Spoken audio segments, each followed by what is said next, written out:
کہ آپ جانتے ہیں کہ نماز کا ایک چھوٹا سا عمل رفع الیدین ہاتھ اٹھانا نہ صرف سنت نبوی ہے صلی اللہ علیہ وآلہ وسلم بلکہ اسے ترک کرنے والا سنت کی مخالفت میں آتا ہے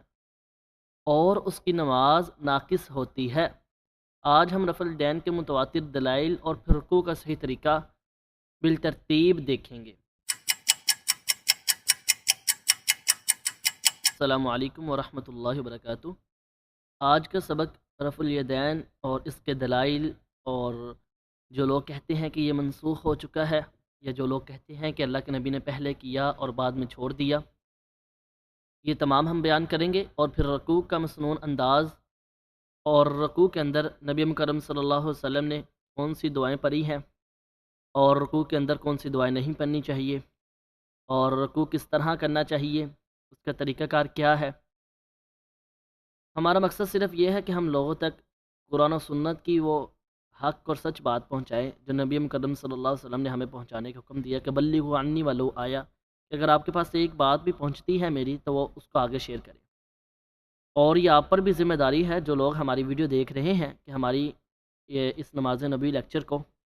زیادہ سے زیادہ اپنے عزیز و اقارب کے ساتھ، دوست احباب کے ساتھ شیئر کریں جن کی نماز درست نہیں ہے، تاکہ وہ آپ کی وجہ سے اپنی نماز درست کریں اور پوری زندگی وہ نمازیں پڑھتے رہیں گے اور آپ کو بھی اس کا اجر و ثواب ملتا رہے گا۔ اور جتنا وہ آگے لوگوں کو شیئر کریں گے اس کا بھی اجر و ثواب آپ کو ملتا رہے گا، کیونکہ نبی مکرم صلی اللہ علیہ وسلم نے فرمایا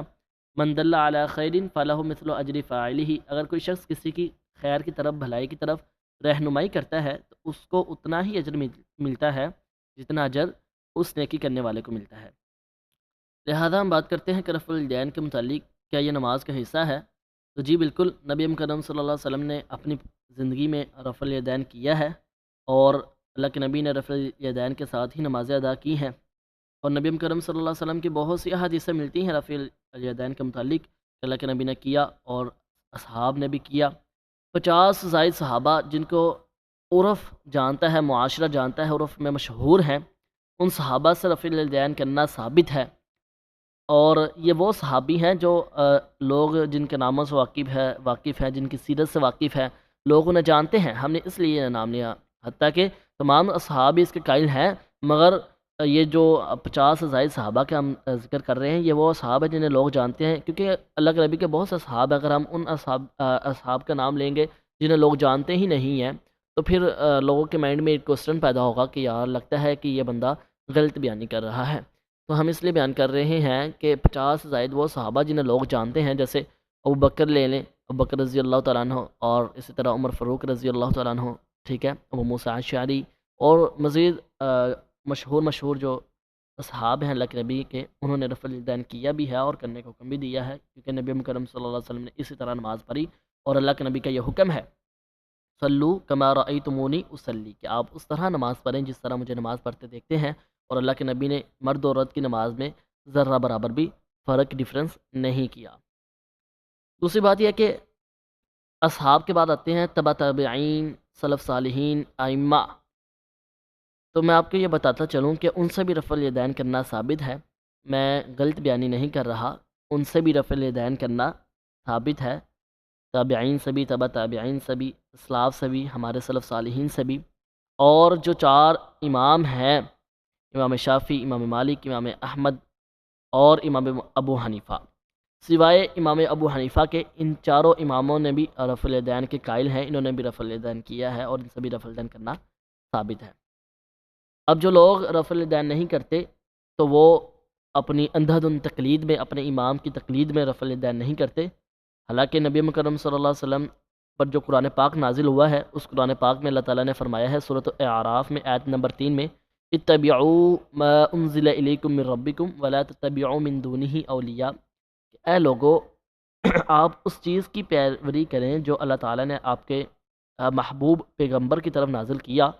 ٹھیک ہے، جو اللہ تعالیٰ نے نازل کیا، ریلیٹ کیا، اتارا، نہ کہ اس چیز کی پیروی کریں جو آپ کے ولی، مولوی، پیر، امام آپ کو بتاتے ہیں۔ ہاں، اگر وہ چیز قرآن و حدیث کے مطابق بتا رہے ہیں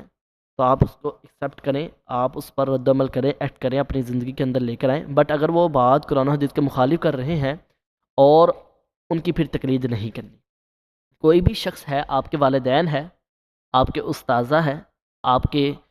خاوند ہے، بیوی ہے، جو بھی ہیں، اگر وہ قرآن و حدیث سے ہٹ کر آپ کو کسی بات کی دعوت دیتے ہیں تو آپ اس کی دعوت کے ان ایکسیپٹ کر سکتے ہیں، چھوڑ سکتے ہیں، ٹھیک ہے، اس کو مانا نہیں جائے گا۔ اور اگر کوئی قرآن و حدیث کے مطابق آپ کو بات بتا رہا ہے، کام کرنے کا حکم دے رہا ہے، جیسے کہ کہتا ہے نماز پڑھ لو بیٹا، روزہ رکھ لو، نیکی کر لو، تو ٹھیک ہے، اس کو ایکسیپٹ کیا جائے گا۔ تو اب جو لوگ رفع الدین نہیں کرتے تو ان کو سوچنا چاہیے کہ ہم کس دین پر عمل کر رہے ہیں اور اللہ تعالیٰ نے ہمیں کس پر عمل کرنے کا کہا ہے۔ تو انہیں یہ بھی بات سوچنی چاہیے کہ ہماری نماز سنت کے مطابق ہے یا نہیں۔ ہم انشاءاللہ الرحمن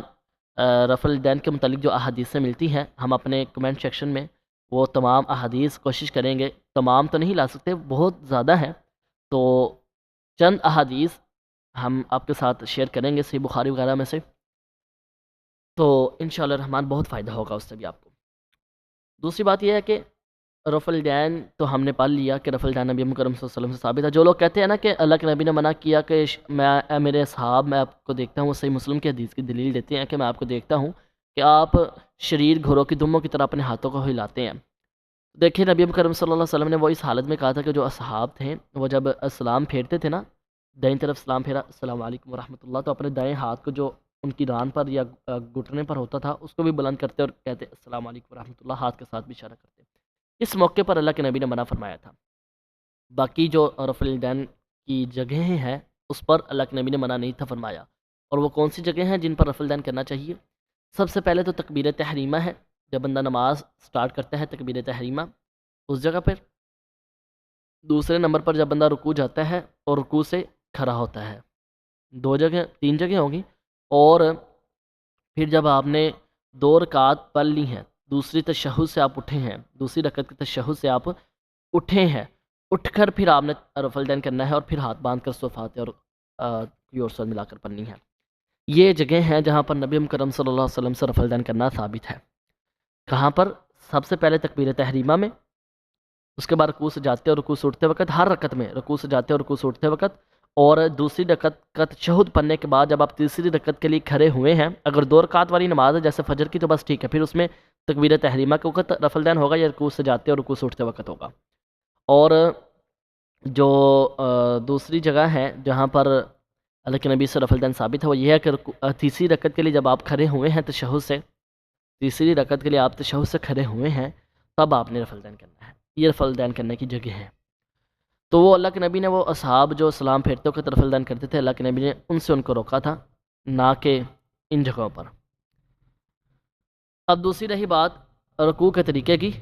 تو رکوع آپ نے اس طرح کرنا ہے کہ آپ کی کمر اور آپ کا سر بالکل برابر ہو، نہ کمر میں جھکاؤ یا چڑھاؤ ہو، اور نہ سر زیادہ نیچے گیا ہو گھٹنوں کی طرف، اور نہ بالکل اوپر ہو،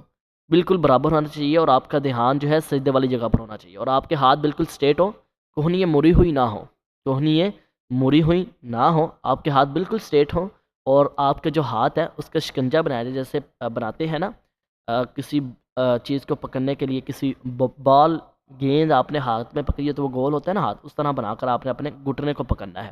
گھٹنا سمجھ لیں یہ بال ہے، اور اس کو آپ نے اس طرح پکڑنا ہے جیسے ایک بال کو پکڑتے ہیں، ہاتھ کو گول کر کر دونوں گھٹنوں کو پکڑنا ہے۔ یہ ہے رکوع کا طریقہ۔ رکوع کے اندر نبی کرم صلی اللہ علیہ وسلم سے بہت سی دعائیں ثابت ہیں، جیسے سبحان ربی العظیم، اور اسی طرح سبوح قدوس رب الملائکۃ والروح، اور سبحانک اللہم ربنا بحمدک اللہم اغفر لی۔ اس طرح اور بھی بہت سی دعائیں ملتی ہیں، آپ یہ پڑھ سکتے ہیں۔ مگر رکوع کے اندر قرآن مجید پڑھنا منع ہے۔ رکوع اور سجدے میں اللہ کے نبی نے منع کیا کہ قرآن مجید کی تلاوت کی جائے۔ یہ رکوع کا طریقہ بھی ہو گیا، اور رکوع میں پڑھی جانے والی دعائیں بھی ہوگی۔ اس کے بعد آپ نے رکوع سے کھڑے ہونا ہے، رفع الدین کرنا ہے، اور یہ حالت ہوتی ہے قومے کی حالت۔ آپ نے بالکل اسٹریٹ کھڑے ہونا ہے، ہاتھ نہیں باندھنے، ٹھیک ہے، بالکل اسٹریٹ کھڑے ہونا ہے، کیونکہ حدیث میں آتا ہے کہ جس طرح آپ رکوع سے پہلے ہوں اسی حالت میں آپ نے رکوع کے بعد ہونا ہے۔ تو جب رکوع کے سے پہلے بندہ رفع الیدین کرتا ہے اور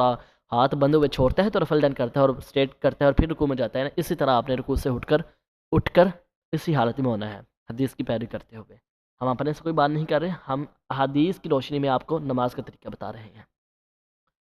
پھر قومے کی حالت میں جو آپ نے دعائیں پڑھنی ہیں، جو دعائیں ملتی ہیں، ربنا لک الحمد، ربنا لک الحمد حمدا کثیرا طیبا مبارکا فی، ربنا لک الحمد ملء السماوات وملء الارض وملء ما شئت، اور بھی دعائیں ملتی ہیں تو آپ یہ پڑھ سکتے ہیں۔ تو اگلا بیان ہے سجدے کا، انشاءاللہ الرحمن وہ ہم نیکسٹ لیکچر میں بھیجیں گے۔ آپ سے گزارش ہے کہ ہماری ویڈیو کو زیادہ سے زیادہ شیئر کریں تاکہ زیادہ لوگوں تک دین کی حق اور سچ بات دلائل کے ساتھ احادیث کی روشنی میں پہنچ سکے، اور وہ آپ کے لیے بھی صدقہ جاریہ بنے، ہمارے لیے بھی صدقہ جاریہ بنے۔ جزاکم اللہ خیرہ۔ السلام علیکم ورحمۃ اللہ وبرکاتہ۔